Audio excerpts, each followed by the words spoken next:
When the new year arrives, storm chasers, like many others, set goals for the adventures that lie ahead. Some set out to capture a unique phenomenon that's rarely seen. Others may just want to go out and ride alongside the storms.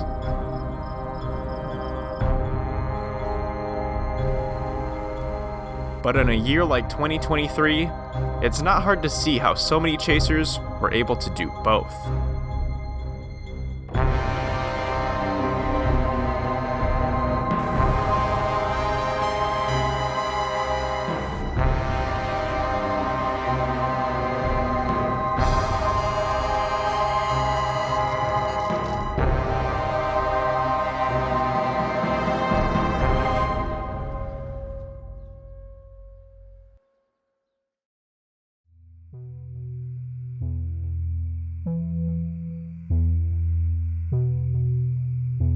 My chase season started off in Wisconsin, but the scenes I captured felt like something out of the Arctic. In February, a brief glimpse at the northern lights graced the region. But a month later, one of the strongest aurora events in recent history put on a remarkably vibrant light show. There's these huge bright bands going across right now. That is unreal.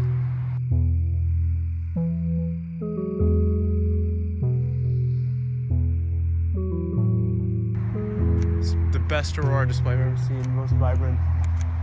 Big green pillars visible.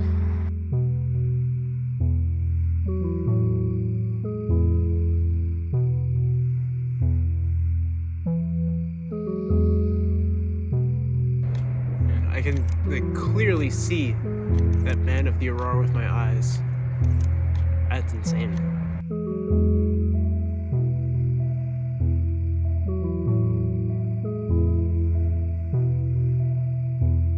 These aurora events are thanks to increasing solar activity, resulting in much more frequent and potent geomagnetic storms. This geomagnetic storm reached G4 class, the second highest rank on a scale from 1 to 5. Wow.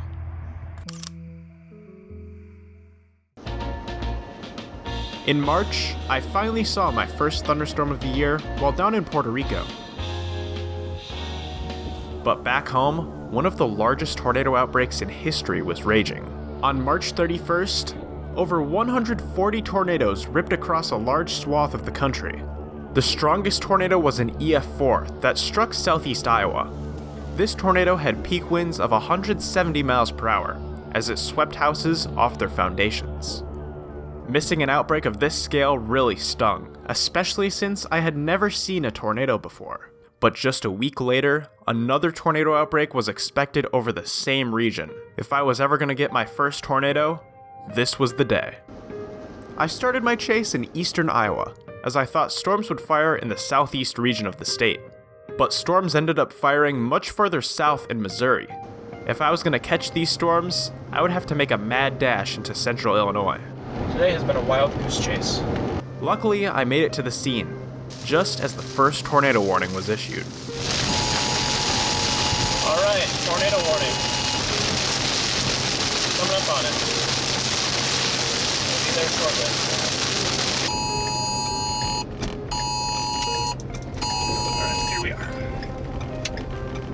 Wow, here we go. I spot it. Ooh, you could have a tornado in there. Hidden deep behind cloaks of rain, an EF1 tornado was rapidly approaching. This tornado would become the first I'd ever seen, as it peeked out of its thick curtain of precipitation just before dissipating. That is a dream storm right there. But this storm wasn't done. Another EF1 would quickly take its place, and would directly impact the town of Table Grove, Illinois. As this tornado crept closer, so did a wall of baseball-sized hail. Monster hail.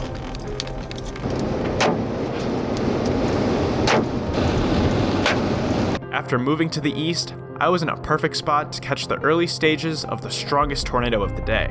And the view we're gonna have, we might have a large tornado forming. Oh yeah, big dusty cone. Once we get clear, we'll see it. Man, destruction with this storm is gorgeous. This EF3 had peak winds of 160 miles per hour, as it narrowly missed the center of Lewistown, along with several other small communities. It's about as gorgeous as they get right there. Once we cross the river, we'll have a clear view to stop and look. Look at that. Even though this storm was on its way out, it put on an incredible encore of vibrant lightning.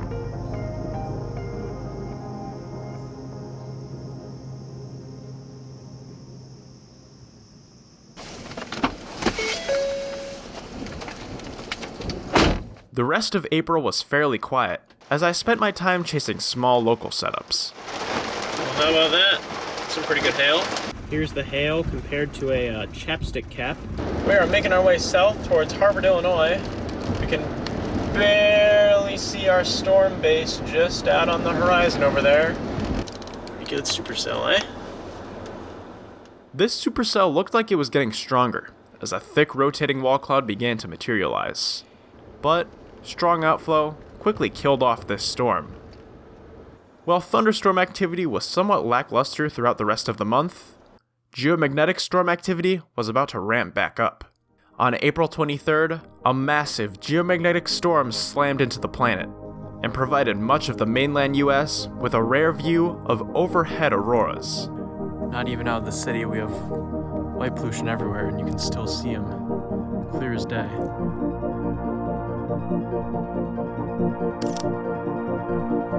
The auroras are overhead at this point. Oh my god. That's the most beautiful thing I've ever seen.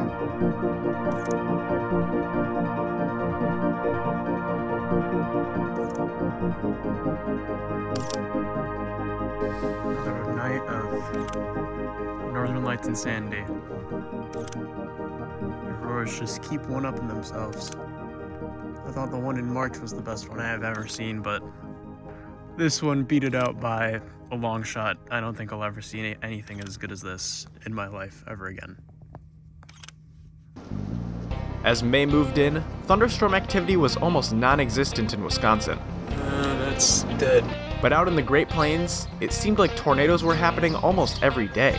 So, hoping to see some Tornado Alley magic, my dad and I ventured out west for a 3-day storm chasing trip. Our first day took us to the Nebraska Panhandle, where a weak supercell provided some beautiful storm scenery. How's it going? You want me to come find you? Oh yeah. How's it going? Nice to meet you, Charlie. What do you think of this cell? It was elevated, but the base has come down the last, I don't know how long. Not that long. Yeah, it's starting to get there. It's getting there. You even see a bit of the horseshoe. You see the backside curls. Yep. So I'm thinking once the RFD comes around, we might have a good shot at something. This is actually, this storm, looking under it, it looks like it's a supercell now. Yeah. I mean, it's not very impressive, but yeah. You see that it's barely moving too, so if it puts something down, it's going to be right up there. Well, and it's LP. Yeah. Yeah, weak rotation on it. Yeah, it's getting the shape. Yeah, it's really surging. You can see the sharp right edge. Yeah, see that sharp right edge there? Yeah. Looks like it's a little more concentrated. Yeah. However, the main show came later in the evening along the Wyoming border. Yeah. Oh, look at that tornado in front of us. See the dust cloud? Oh, yeah. Tornado in front of us. Tornado on the ground. Okay, let's find a clear area to stop and watch for a little bit. Right in front of us. Ready? Go back that way. I don't see what you're pointing at. It's right straight in front of us. See that? Right up there? Right there. You see the swirl? Right coming over the field. Oh, yeah. Let's go. Oh, yeah, there it is. Yeah, see it? Go. Get up to that clearing. I think we're good here. Just let it cross. Okay, yeah, go that way. Which way? Go that way. This way? Yep, that way. Didn't you feel the pressure pop? I didn't feel it. Oh, I did. Well, yeah, you see the dust? We're behind it, we're good. This weak tornado dissolved quickly, but another circulation rapidly spun up in its place. Look, there's no warning, like no... I know, I'm gonna put in a report. While this storm looked aggressive, it was quickly becoming outflow dominant, as cold air undercut the storm's supply of warm, moist fuel.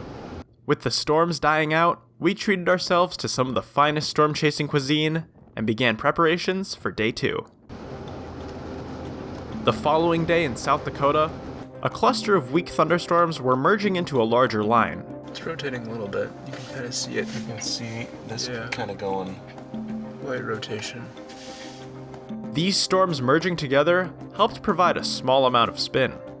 Thing is, though, we have a merger going on, so this cell over here is kind of feeding into this one that can help spin it up. We wanted to go north to keep up with the storm. The roads out here suck. Yep.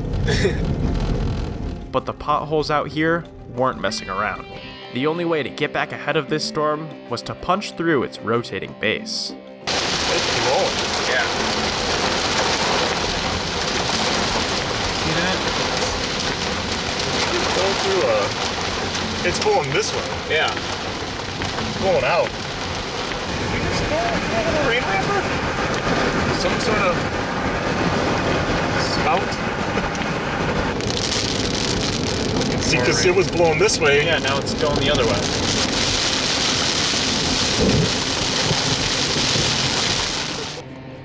This storm started to die out quickly as it became outflow dominant. But some elevated convection gave us a nice treat on our way to the hotel. No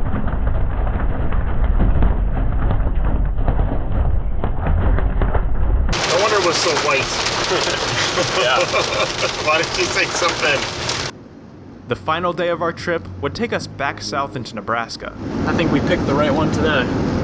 Yep. I've got a good feeling about this cell. Hell yeah! Hell yeah.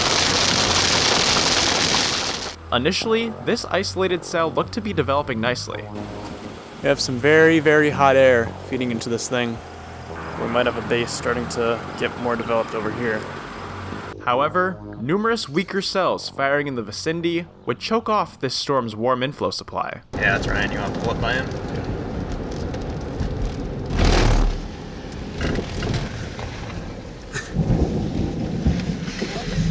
It looks... There's just so much developing around it. It can't, like, merge with anything. No. We ended up making our way back north to South Dakota in hopes to find a hotel. But on our way, the most photogenic storm of the trip would fire up just in front of us. Last little storm of the day. Little supercell.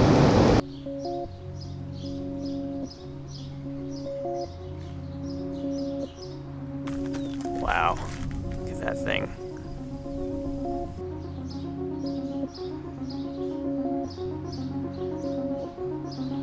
Not too shabby. That is pretty good. I ain't complaining. Man. South Dakota magic. South Dakota magic. Nothing like a good old chase in South Dakota. Doesn't get much better than that. Got the moon up there, the rainbow on the bottom. Woo.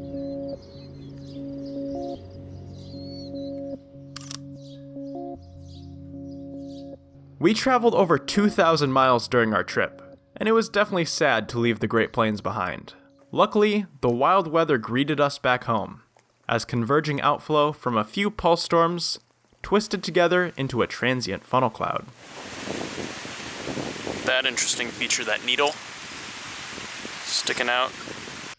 As May came to a close, a remarkably dry June rolled in, as storm activity in the Midwest went on a hiatus. For the first time ever, I didn't chase a single thunderstorm during June. However, I did chase down some of the thickest wildfire smoke this region has ever seen. On June 27th, a massive plume of smoke descended from Canada's raging wildfires. The smoke was so thick that areas in southern Wisconsin had some of the worst air quality in the world. And it filtered out the sun so much that you could observe sunspots brewing on the solar surface. Luckily, in July, some much-needed thunderstorm activity would return. This weak storm on July 5th would make for some fun local chasing, but the following week was when things would really get interesting. On July 12th, my friends and I would find ourselves in northern Illinois, as the Storm Prediction Center issued a surprise 10% risk of significant tornadoes. A lingering surface low, left behind from a morning round of storms, was helping to shape this ideal environment for a sneaky severe weather setup. There's our cell over there. That's our baby. Looking more aggressive now. Storms took their sweet time developing, and despite some interesting route choices, I'm on the worst road in history right now. I managed to get ahead of the main cell just as it started to ramp up. I think it's getting ready. Have a lowering. Just to my north, other chasers were reporting a strong tornado was in progress. I was hoping to catch this tornado from close range as it crossed the highway, but a red light and the craziness of Chicago's suburbs during rush hour kept me at a distance. There was one. It's hidden deep in that rain. In total, 13 tornadoes tormented Chicago and its nearby suburbs. Luckily, all of them were EF0s or EF1s, with only one reported injury. The following day, another sneaky severe weather setup was becoming evident in southern Wisconsin, as thunderstorms were moving into a region of primed low-level instability and surface vorticity. As this cell moved further into this primed environment, it kept getting more aggressive. The Bourdo will get its act together here in the next few minutes, but it's slowed way down. Oh, it might be turning right again. Definitely have a rotating wall cloud on this thing. Nothing hanging below there that I can see. We're gonna have to move soon. Approaching the town of Janesville, I thought this storm was making its final attempt at producing a tornado, as the storm's updraft base began to fill in with rain. I had turned around to check out a strengthening storm just to my west, but a quick call from my friend Jordan made me realize my mistake. Look at this cinnamon bun effect. I quickly found a clearing, and from a few miles away, I watched as a snaky rope tornado began to materialize. Oh my gosh, we have a sideways tornado. Sideways tornado.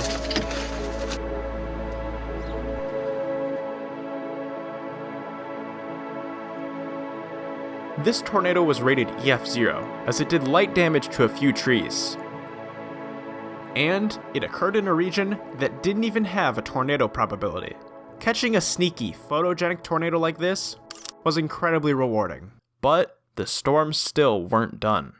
Towards the end of July, a ring of fire setup was beginning to take shape over the Midwest. Ring of fire setups occur when storm systems are pushed up and over a region of high pressure. This can cause multiple rounds of severe weather to train over the same area for multiple days in a row.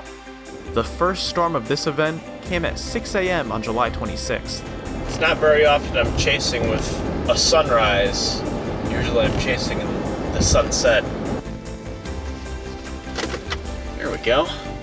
Now we just gotta set up a time lapse and wait for the storm. Big lightning bolt.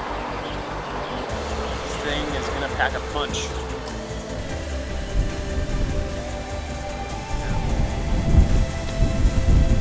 This camera.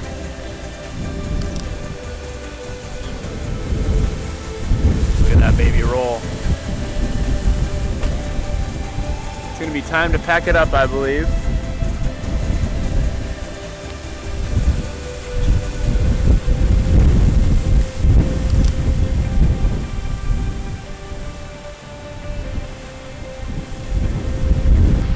Not terribly strong either. On the weaker side.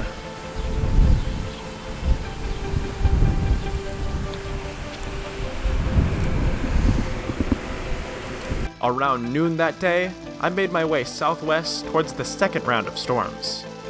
Initially, this squall didn't look very impressive, but radar was detecting near hurricane-force winds just down the road. Semi's pulled over up here.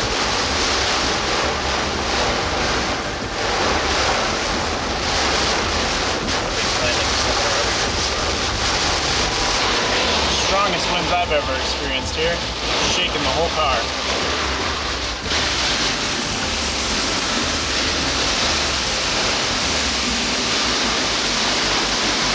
Big time winds. Big time. This storm mostly damaged trees as it passed over primarily rural terrain. On July 28th, the Storm Prediction Center would issue an enhanced risk as the Ring of Fire was sending more storms into the Midwest. At 4:45 p.m., the first storms of the day began popping up along a stationary boundary, and it wasn't long before a supercell started to take shape. So, I hopped on the highway behind my friend Jordan as we made our way west. Jordan's leading the way to this storm. This thing's gonna be not a high tornado risk, but this thing's gonna be putting down a lot of hail. I would not be surprised if there was something in there, but I think we're gonna have a hard time seeing it just because of how quickly it merged. Screaming thunderstorms, like. You should upload that to Twitter. It'll get up somewhere at some point. It'll be in the recap. This storm was intensifying quickly, but dense curtains of precipitation obscured our view of the storm's base, and a report of egg-sized hail sent us on the run. Another tornado warning. New one Yeah. for the area to our west. Yep. As this storm moved into Illinois, it began to die out. However, a large squall line was rapidly developing farther to my north. So, I snaked around the Illinois cells to get back into Wisconsin. And just as I arrived, a tornado warning was issued. I'm gonna head east, get ahead of this thing a little bit.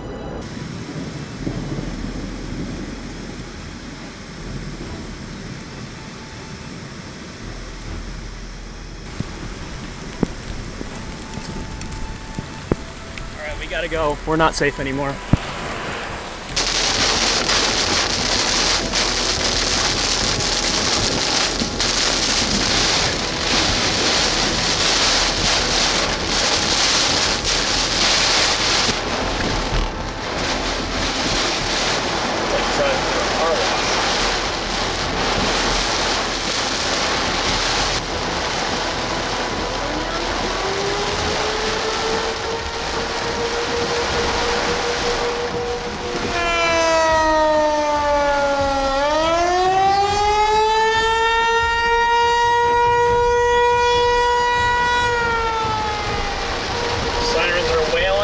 This destructive thunderstorm is pushing through right now.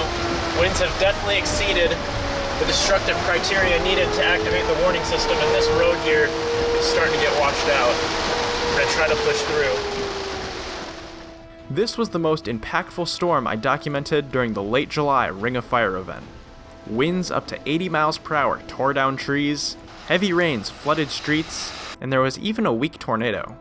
Fortunately, the warnings provided by the National Weather Service gave residents plenty of time to prepare and stay safe.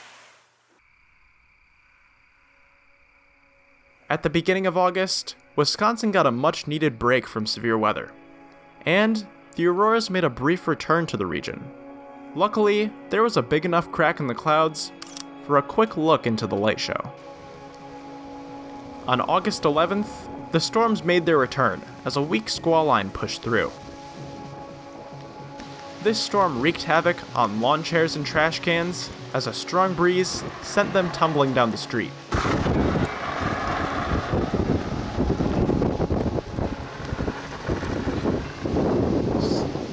Blown into this car. But the big weather story in August was the unbearable heat. Towards the end of the month, one of the biggest heat waves of the year boiled up in the Midwest. Some spots saw temperatures close to 100 degrees, and the heat index soared up to 110 and even 120 degrees in some spots. The best way to find relief from heat like this is by swimming, enjoying the AC, or finding some thunderstorm outflow. on August 24th, I would go on my final storm chase of the year, as the potent heat spell cooked up a wildly unstable environment. This thing's just exploding. It's taking off. The first storm of the day blew up quickly, and had some weak rotation. Is it gonna do it for us? After all the trials and tribulations we've been through this year, are we gonna get the elusive backyard photogenic needle? But it quickly died out as a lake breeze cut off its warm inflow supply. That is a mean storm. To the west, a much larger storm was building. This storm's rotation wasn't very strong. However, its towering height was the star of the show, as this cell exploded up and over 60,000 feet.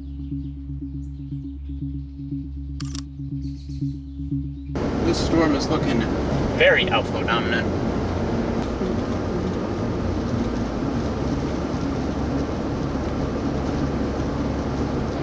Here we go, punch in the core. Let's see if I'll regret this. Driving through a downburst. And a tailing.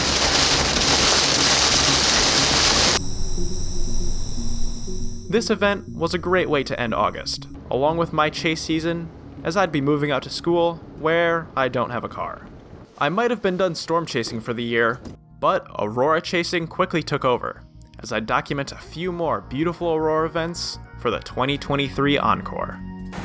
Here we are just outside of Milwaukee, still in very heavy light pollution. Auroras are going insane.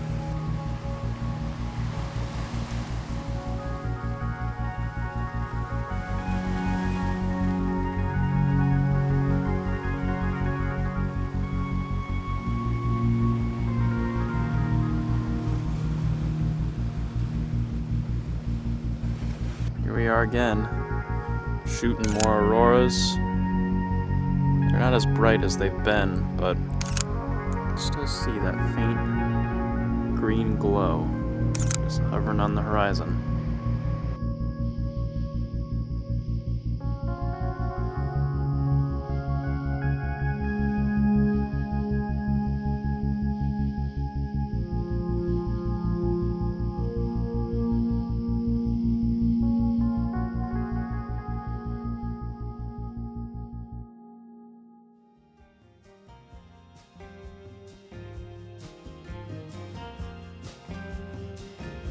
In total, I went on 30 chases during the 2023 season, and each chase offered up something new. I was able to document my first 8 tornadoes this year. I saw 2 of the brightest aurora events in recent history, and I met tons of awesome friends along the way. Thanks to the help of so many incredible people, I've been able to document things I've dreamt of seeing since childhood, reach new audiences, and become involved with some seriously awesome projects. However, all of this wouldn't have been possible without the support of incredible people like you, sitting down and riding along for these crazy adventures. The deer out here just never learn. Thank you all so much for watching, everybody, and here's to more madness in 2024.